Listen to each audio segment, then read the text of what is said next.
मेरा नाम रोशनी है। मेरा बचपन एक छोटे से शहर की गलियों में बीता, जहाँ मेरे माता पिता का प्यार मेरे लिए दुनिया की सबसे बड़ी कीमती दौलत थी। मैं अपने परिवार की इकलौती बेटी थी और लाड प्यार से पली बढ़ी। मेरे पिता हमेशा कहते थे कि मेरी मुस्कुराहट उनके लिए सब कुछ है।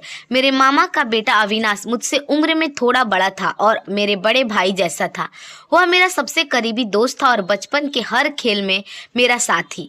हमारी दुनिया बहुत छोटी और खुशहाल थी। जब मैंने स्कूल की पढ़ाई पूरी की और कॉलेज जाने का समय आया तो मेरी माँ थोड़ी हिचकिचाई। उनका मानना था कि लड़कियों को सिर्फ घर और ससुराल संभालना चाहिए, लेकिन मेरे पिता एक दूरदर्शी व्यक्ति थे। उन्होंने कहा हमारी बेटी पढ़ेगी ताकि वह किसी पर निर्भर ना रहे और सही गलत का फैसला खुद कर सके। उन्होंने मुझे शहर के एक अच्छे कॉलेज में दाखिला दिलाया और मेरी सुरक्षा सुनिश्चित करने के लिए रोजाना आने जाने का इंतजाम भी किया। कॉलेज में मेरी जिंदगी में बिहान आया। वह शांत, सुलझा हुआ और बहुत ही नेक दिल का लड़का था। शुरुआत में हम बस सहपाठी थे, पर धीरे धीरे बिहान की सादगी और उसकी समझदारी ने मुझे उसकी ओर खींच लिया। हमारी दोस्ती जल्द ही सच्चे प्यार में बदल गई। हमने सपने देखे कि हम अपनी पढ़ाई पूरी करेंगे और फिर अपने परिवार की सहमति से शादी करेंगे। मुझे लगा था कि मेरे पिता और माता, जिन्होंने हमेशा मेरी हर ख्वाहिश पूरी की है, इस अहम फैसले में भी मेरा साथ देंगे। लेकिन मेरी ख्वाहिश की सपना तब टूटे जब कॉलेज के अंतिम वर्ष में मेरे मामा मामी और बड़े के बीच यह तय हो गया कि मेरा रिश्ता अविनाश से तय कर दिया गया है। यह मेरे लिए एक जोरदार झटका था। अविनाश मेरा दोस्त था, लेकिन मेरे दिल तो बिहान के लिए धड़कता था। मैंने हिम्मत करके अपनी माँ और पिताजी से बात की और मैंने शादी को टालने की गुहार लगाई, पर उन्हें यह नहीं बताया कि मैं किसी और से प्यार करती हूँ। मैंने बस इतना कहा कि मैं अभी और पढ़ना चाहती हूँ और अविनाश मेरे लिए केवल दोस्त है। मेरी माँ ने भावुक होकर कहा कि वह मुझे किसी और को नहीं सौंपना चाहती और अविनाश से बेहतर मुझे कोई और नहीं समझ सकता। मेरे पिताजी ने भी उनका समर्थन किया। मेरे लिए अपने माता पिता के सामने विद्रोह करना असंभव था। मैं उनकी इज्जत को ठेस नहीं पहुंचाना चाह सकती थी। मैंने भारी मन से अविनाश के साथ शादी का फैसला स्वीकार कर लिया और बिहान से दूरी बना ली। बिहान को जब इस बारे में पता चला तो वो बहुत दुखी हुआ, पर उसने मेरे माता पिता की भावनाओं का सम्मान करते हुए चुपचाप मेरे जीवन से अलग होने का फैसला कर लिया। मेरी और अविनाश की शादी की तारीख तय हो गई। मैं अंदर से टूट चुकी थी, पर बाहर से मैंने सब कुछ सामान्य दिखाने की कोशिश की। शादी से कुछ दिन पहले मेरे मन में एक आखिरी विचार आया और मैंने अपनी माँ को सब कुछ सच सच बताना सही समझा कि मैं बिहान से प्यार करती हूँ और अविनाश को पति के रूप में स्वीकार नहीं कर सकती।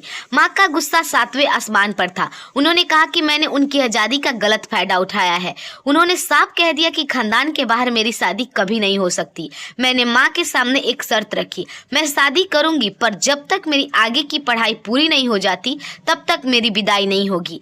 मेरे पिताजी ने मेरा साथ दिया और यह बात मान ली गई। शादी के कुछ महीने बाद अविनाश ने मुझसे कहा कि उसकी मास्टर डिग्री पूरी हो गई है और वह जल्द ही कनाडा में एक बड़ी कंपनी के लिए जा रहा है।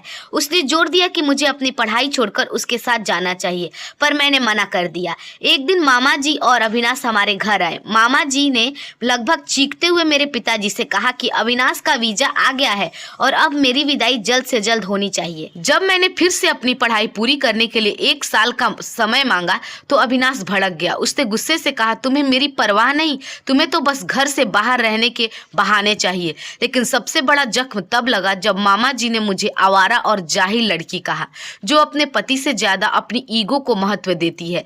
मेरी माँ शर्म के मारे मामी जी के पैरों में गिर गई और मुझसे अविनाश से माफी मांगने को कहा, मगर उस अपमान के क्षण में अविनाश ने मेरी ओर देख कर कहा, मैं इस अनपढ़ और जिद्दी लड़की को अपनी पत्नी नहीं मानता। मैं कनाडा जाने से पहले इसे डिवोर्स दे दूंगा। उस दिन मुझे एहसास हुआ कि अगर मैंने अब आवाज नहीं उठाई तो मेरी माँ को हमेशा इन लोगों के सामने झुकना पड़ेगा। मैंने माफी मांगने से इनकार कर दिया। मामी जी और अविनाश, जो मुझ पर थप्पड़ तक उठा चुके थे, दरवाजा जोर से पटक कर चले गए। मेरे गाल पर चोट थी, पर दिल पर जख्म ज्यादा गहरा था। 1 महीने बाद अविनाश कनाडा चला गया और डाइवोर्स के नोटिस भिजवाता रहा। मेरे पिता ने मेरा हौसला बढ़ाया। उन्हें पता चला कि मुझे कनाडा की एक बड़ी यूनिवर्सिटी में चार्टर्ड अकाउंटेंट की पढ़ाई के लिए स्कॉलरशिप मिली है। उन्होंने माँ के कुछ गहने मुझे दिए और कहा, जाओ बेटी और अपनी दुनिया को दिखा दो कि तुम क्या हो। मैंने वह गहने बेचकर कनाडा की फ्लाइट ले ली। माँ को यही बताया कि मैं शहर से हॉस्टल में हूँ। कनाडा पहुंचकर मेरी शुरुआत साल सबसे पहले मुश्किल थी, लेकिन अकेलापन और डिवोर्स की दर्द मुझे रातों को सोने नहीं देता था। पर पर मेरे पिता के शब्द, लोग क्या कहेंगे ये मत सोचना, तुम क्या कर सकती हो ये साबित करो, मेरी सबसे बड़ी ताकत बन गई। मैंने पढ़ाई और पार्ट टाइम जॉब में खुद को झोंक दिया। मैं उस अपमान को अपनी ऊर्जा बनाने लगी। 3 साल की जबरदस्त मेहनत के बाद मैंने सीए की डिग्री हासिल कर ली और मुझे तुरंत वहीं के एक बड़ी फाइनेंशियल कंपनी में सीनियर मैनेजर का पद मिल गया। मेरी कामयाबी की खबर सुनकर मेरे पिता का सीना गर्व से चौड़ा हो गया। मेरी माँ जो पहले मुझे रोकने की कोशिश करती थी, अब मेरी सफलता पर खुद को भाग्यशाली मानती थी।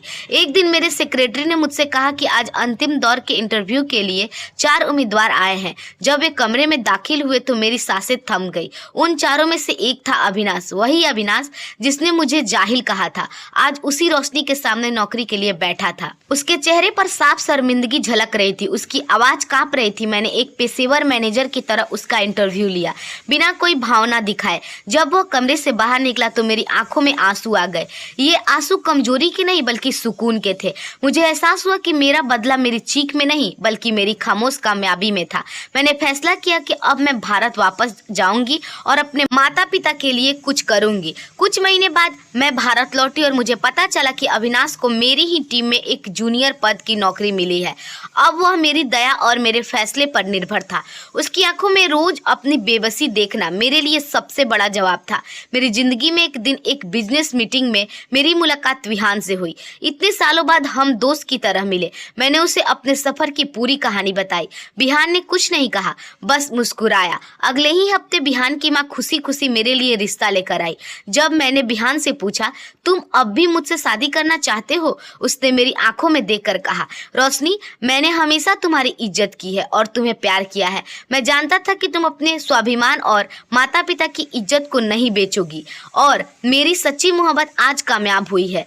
आज मेरी और विहान की शादी की तारीख तय हो चुकी है। मैंने सीखा है कि हर मुश्किल के बाद एक नई राह जरूर खुलती है और ईश्वर हमेशा उन्हीं का साथ देता है जिनकी नीयत साफ हो। दोस्तों, उम्मीद करते हैं आपको यह कहानी अच्छी लगी होगी। अगर हमारी कहानी आपको पसंद आई हो तो हमारे वीडियो को लाइक और चैनल को सब्सक्राइब जरूर कीजिएगा। धन्यवाद।